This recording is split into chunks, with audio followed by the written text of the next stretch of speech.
barong-barong na yun. Yun ang gusto kong puntahan lagi. Merong kaibigan na taga Playa, yun ang may kaya yun. Yun lang, meron siyang palayan somewhere here. Meron siyang ganyan na doon sila nagpapahinga. Halos araw-araw napunta doon, binibisita niya. Meron siyang alagang hipon at saka tilapia.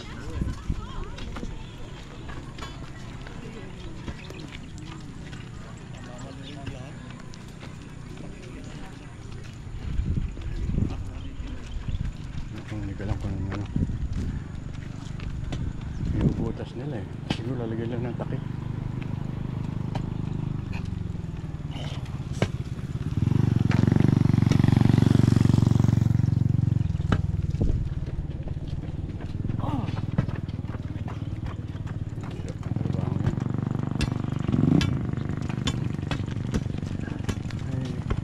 Yung papaya kanina sa inyo, no? Ito pa isang papaya, kaya lang walang bunga ito.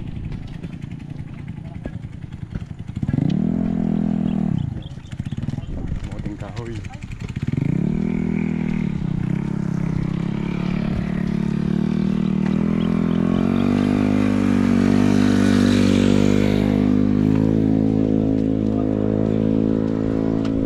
Yun, magandang gusto.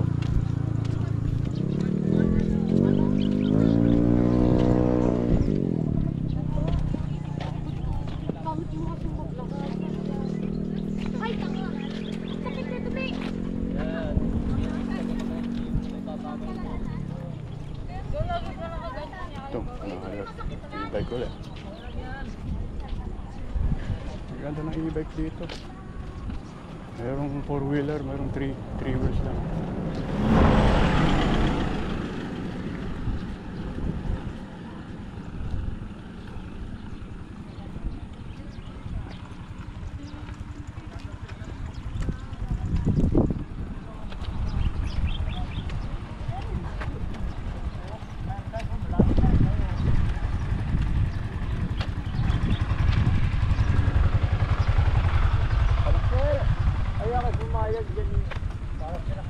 Yan, kanina nakita na ito natin kanina. Mais pala, mangga, kamatis.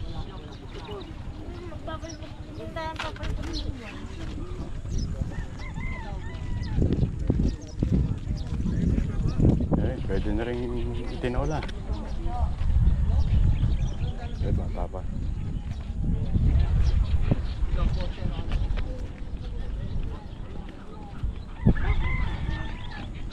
Ang napansin ko dito sa paglalakad ko, hindi katulad nung ako nasa LA na kasi recovery pa ako eh. Doon eh, nagmakahawa ako ng baston dahil nahihilo ako, tatakot ako biglang bumagsak eh. Pero dito, pagdating ko, na-realize ko na rin, hindi pa ako naglalakad dito. Pag pinupuntahan kami, walking lang kami, hindi ko naramdaman na yung nahihilo o napapagod. Pero ano ako, yung may limitasyon ng aking paglalakad at hirap na. Ito, second round ko na itong paglalakad na ito. O, nawala si Tatang, bibilhan ko ng puto. Doon na tayo sa kabila.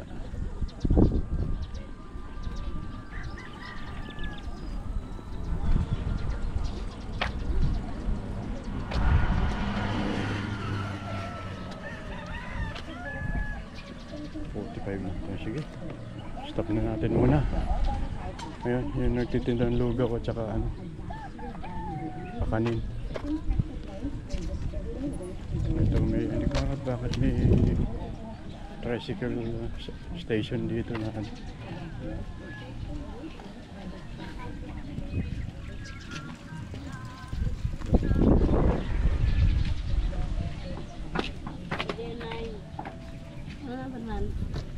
Yakult pa.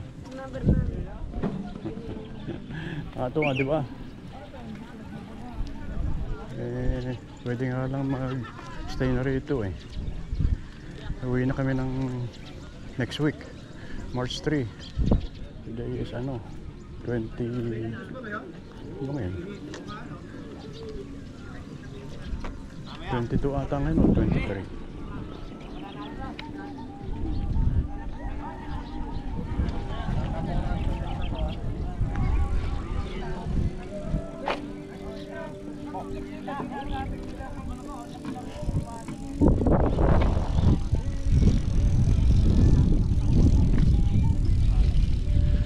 Bilhan muna ng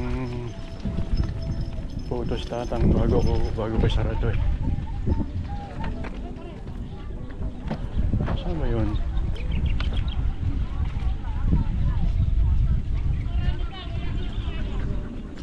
Tinago na naman yung araw. Ano eh, siguro uulan doon sa lugar na yun.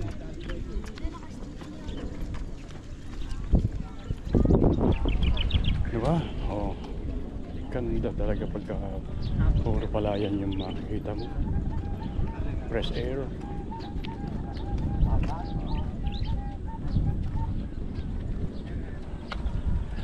Hindi pa tayo sa kabila dahil kausap ko na kanina si tatang eh.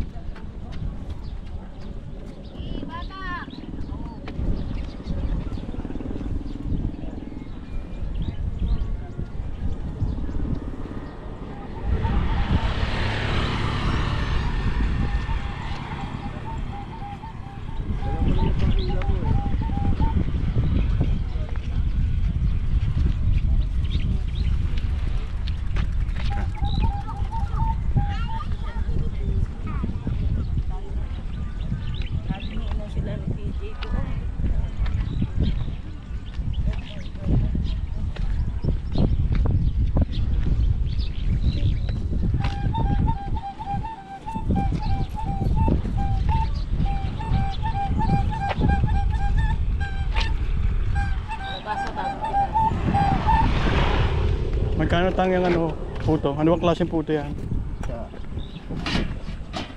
Kutsinta? Ayun na. Ay, puti at saka kutsinta. Magkano yung ano? 5. Ang isang piraso? Apo. Teka ha. Siguro mga...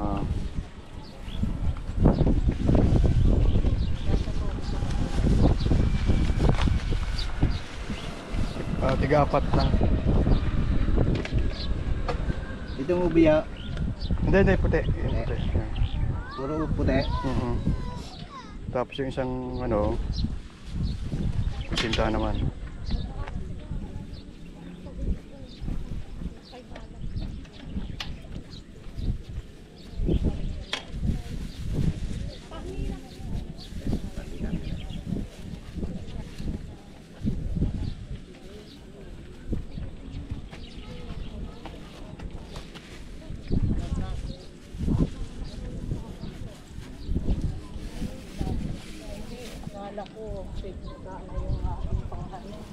Hindi, yung kutsinta yung isa ha? Ito. Diba? Hindi, ito, yung pula. Pula. Baka kutsinta yan?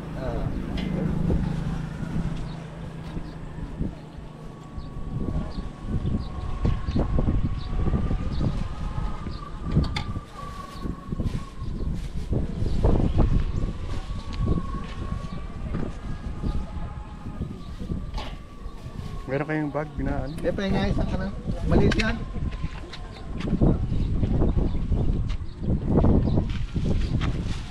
Ano naman itong ano? Anong isda ito? Daing na tilapia po. Tilapia. Tilapia? Oo, daing. Magkano ang isa? 25 lang po ba? Bigyan mo kong dalawa. Peso. So, ito na ba niya? Kano yung anak ko lang ko? Tama naman. Tama na yan? May sukli pa kayo 10 sa akin.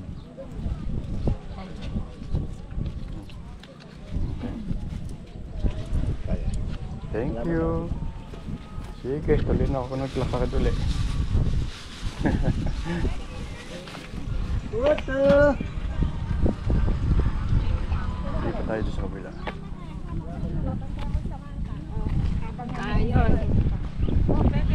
Yun, buli ako ng puto, kutsinta at saka putong puti.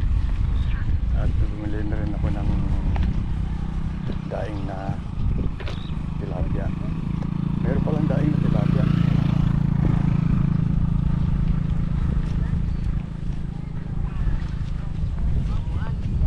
Hindi ko makita yung daing na ano pa eh. Daing na dalag. Yun ang gusto ko eh.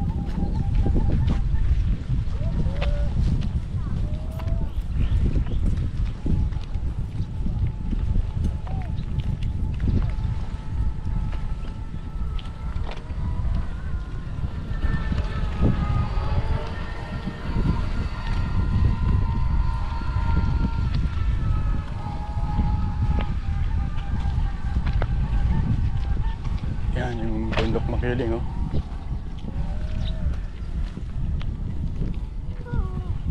Ngayon hindi natin na-appreciate yung ito mga hindi pero gusto ko na talaga doon sa rice field pero yung Mount Makiling hindi na ngayon ko na-appreciate ko ang laki pala.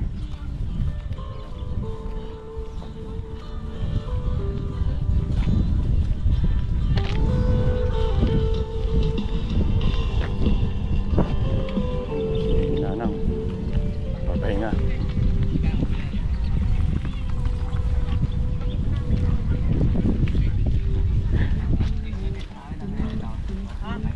Hanggang dito na ni tatay kaso ang hirap na immobilize nila eh. Saka tricycle lang kasi yung e-bike lang yung dadaan medyo rough road eh. Try ko minsan bago umuwi sana magawa ko. Second round.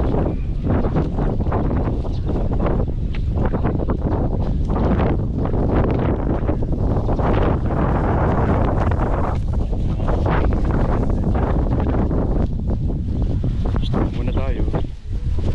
Tingnan natin muna.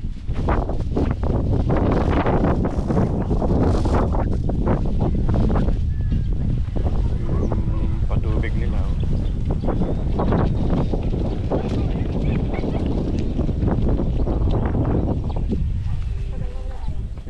Siguro galing pa ng ano. Yung ganang gagalingan, alam ko nun yung galing sa bundok. So yan, buo itong rice field na ito. May mga patubig, meron akong actually pupunta sa Quezon eh. Hindi kami natuloy dahil ang balita ay sira-sira yung daan, rough road. Tapos take mga 5 hours daw bago makarating sa pupuntahan ko.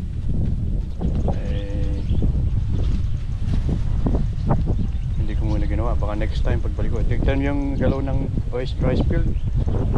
Lakas ang hangin dito. Hawak ko yung aking sombrero at malilipad eh. Sarap dito. Ito ang experience. Hindi ko pagpapalit ang Disneyland o Asia dito. Of course, gusto ko rin makarating ng Singapore o Thailand pero mas gusto ko dito muna sa atin i-explore tong una-una itong bayan ng Calamba, tapos Palawan. Maraming magandang beaches dito na hindi natin napupuntahan eh. Tigil ko na lang dito ha at sobrang mahaba na ito eh. Magandang umaga po sa inyo lahat. Bye.